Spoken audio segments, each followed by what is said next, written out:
We are all born into families. Some families are loved, and some families, not so much. But our families are the cultures into which we are birthed.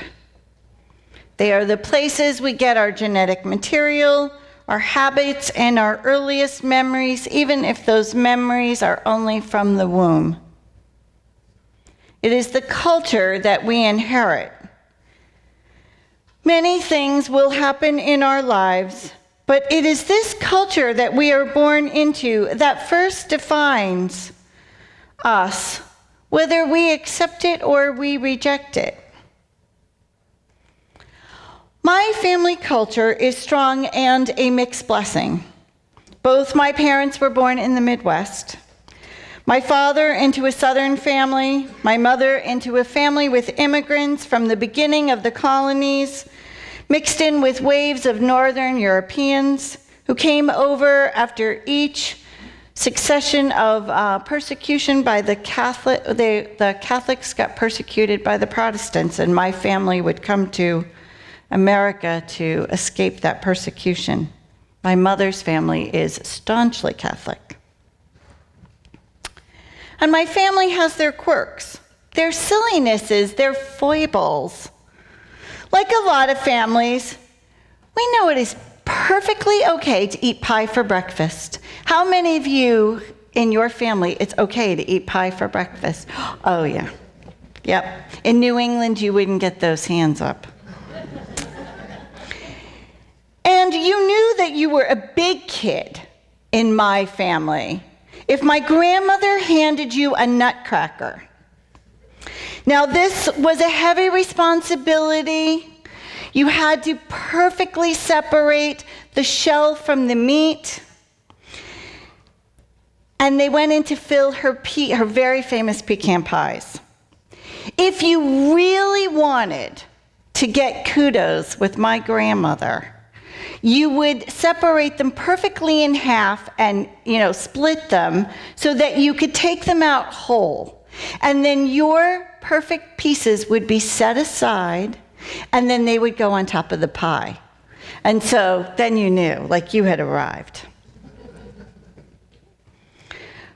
Remembering pies, the nutcrackers, my grandmother's porch warms my heart. But she wasn't always an easy woman. She suffered the trauma of World War II and the Depression. We were one of those families that stayed in Oklahoma. We did not exit. She was a hard-working woman, and she could kill a chicken with a flick of her wrist. And on that porch, when I was handed a nutcracker, I knew I was hers, and I knew I belonged. Now, I have friends who tell me stories about peanut butter sandwiches. How many of you have certain ways of making peanut butter sandwiches in your family? So one of my friends, I won't tell you both stories, but one of my friends, you have to put the peanut butter and the jelly on the same slice of bread. You have to smush it so that it goes right to the edges and you don't cut it, because that's the right way to make a peanut butter sandwich. Well, I will tell you, my other friend, who's a New Englander, you have to put the peanut butter on one side and the jelly on the other, and then you gently put them together so that you can take the crusts off and cut them in fours. Family rituals, food, cultures define us, though we barely know it. Nonetheless, as soon as we get involved in another family culture, we know it, right? We know our foibles. What happened the first time you slept over a friend's house? Or when you plan a wedding? When you negotiate with your spouse how you're going to raise your children? All of these things bring out the best and the worst of our family cultures. The things that we know we need for this to look like our family. Now, not all family quirks are pleasant. I told the kids earlier, I have a brother who every time we're in public tells an embarrassing story of what I did when I was a kid. I was not a good child necessarily in a Mormon house. And so he always embarrasses me with those stories. And in each generation, it doesn't matter whether you were born in New York or Germany or Oklahoma, we always have a snark. How many of you have a family snark? You know, that person that's just going to tell it like it is no matter what. Sometimes it's embarrassing. I have a sister like that. We have people that love math or money. We have people in our families who are fundamentally religious. All of those things make up our families. And we learn to sit at the table with them. And we either talk about the weather, or kittens, or something really important, depending on who they are. In families, we learn to love those who are unlovable. We set boundaries with those who are abusive. We learn that we don't need to think alike to love alike. And I have had the privilege of hearing the Dalai Lama a couple of times, and he always says, go back to your family, learn about your roots, learn about your religious roots, and find out where you come from so that you can know where you are. And so on this day, I invite you to explore those. He tells stories in his talks of his mother and his father and the beginnings of his relationships, how he was a bad boy and should have been studying and was always off running and jumping and playing and fidgeting with gadgets. And we need to think about those connections because we're all connected. And I believe we need that balance of our individuality that we learn in this culture and that connectedness that Eastern cultures really understand to be fully human. We need to know who and what we're connected to.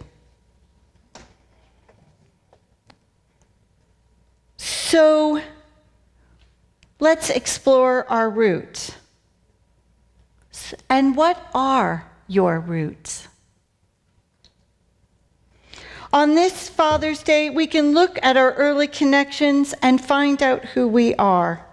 We can explore the hard spaces and celebrate the quirks and idiosyncrasies and thank our ancestors for the life in our veins. I can thank my great-great-great-great-grandfathers and mothers that if I touch anything green, it grows.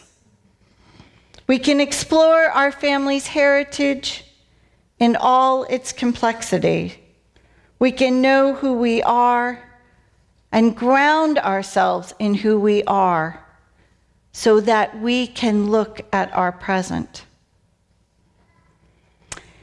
In the podcast, How Change Happens in Generational Time by Kristen Tippett, it talks about taking our ancestors and our heritage with us into the future.